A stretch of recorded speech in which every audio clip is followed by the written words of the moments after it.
In this video, we are going to take a look at some of the reactions from users on Instagram and X in response to Kamala Harris releasing a statement in which she condemned a pro-Palestine and anti-Benjamin Netanyahu protest. But before we get to the reactions, let's first take a look at her statement. The day after Israeli Prime Minister Netanyahu addressed the United States Congress, and on the same day Kamala Harris had a private meeting with Netanyahu, Kamala Harris posted this statement on Instagram, which she captioned, quote, "My full statement on the protests in Washington, D.C. yesterday," unquote. As for her actual statement, Kamala Harris said the following. "Yesterday at Union Station in Washington, D.C., we saw despicable acts by unpatriotic protesters and dangerous hate-fueled rhetoric. I condemn any individuals associating with the brutal terrorist organization Hamas, which has vowed to annihilate the state of Israel and kill Jews. Pro-Hamas graffiti and rhetoric is abhorrent, and we must not tolerate it in our nation. I condemn the burning of the American flag. That flag is a symbol of our highest ideals as a nation and represents the promise of America. It should never be desecrated in that way.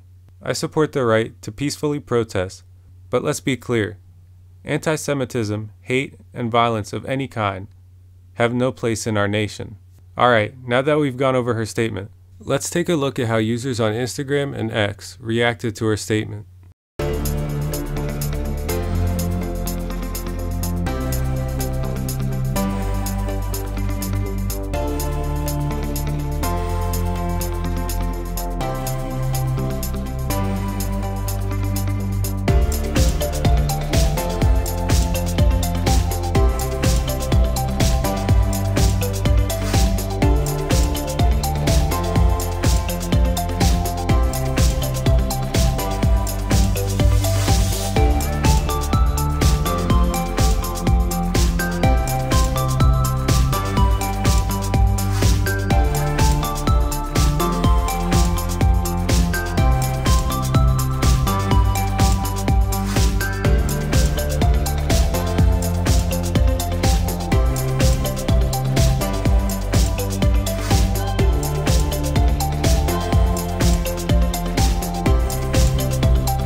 presumptive presidential nominee of the Green Party. I want to put up your social media post on Netanyahu that you put out yesterday as he was speaking to Congress. Here it is. We demand, you wrote, that you immediately resign as prime minister, surrender yourself to authorities. Congress may clap for war criminals, but we, the people, will bring you to justice. So you're condemning members of Congress for clapping for Netanyahu. Would you also condemn those protesters burning the flag that we just referenced? Flag burning is deemed free speech. I was not at that protest. I did not burn the flag. But let me say, I think it's rich to condemn flag burning, but not child burning. And I think that's what most of the protesters were there for, this incredible genocide. And it's not only that Congress claps for genocide, Congress funds genocide. This genocide would not be taking place without the funding of U.S., without weapons from the U.S. And in fact, at that one particular event that burned something like 45 people alive, right, there were U.S. weapons found there. So I think that's the issue here. But you wouldn't condemn both? You wouldn't condemn both and say that both are wrong? I'm really not so interested in the debate over flag burning. I'm very interested in the debate over child burning. And I think that's something that really deserves our undivided attention right now. There are 500,000 people predicted by the UN to starve to death this month, given the course that Congress has just given bipartisan enthusiastic approval for. It's not only clapping for it, it's standing ovations for it. And this is robbing the American people blind, which is the other part of this discussion. We are spending over half of our congressional budget on these endless wars. Now, as you know, both parties disagree with that in the United States, not just Republicans. We just heard a moment ago from the White House on this whole idea not only of Netanyahu being a war criminal, but of war crimes being committed in Gaza from John Kirby. Here's what he said. We don't agree. And as we've said before, we don't find the ICC's finding to be relevant or appropriate in this case. We don't find him to be a war criminal. He's an ally and a partner and a friend. How would you respond to that? Partner, ally, friend? That certainly is the point of view of the White House and John Kirby, who enthusiastically support the flow of weapons, these 2,000-pound bombs, which are exploding whole blocks of neighborhoods at one time. These are dropped, many of them, some like 4 or 5 of them were dropped at one time, only 1 to 2 weeks ago on a refugee camp. I mean, I raised a Jew after the Holocaust myself. I grew up with the foundational belief it's not okay to commit genocide and it's not okay to be a bystander to genocide. The U.S. in this case is actually committing the genocide in partnership with Israel, making it possible. Prior U.S. presidents have simply picked up the phone and said the genocide has to stop, or the war crimes or the massacres have to stop. And Ronald Reagan did that, and President Eisenhower.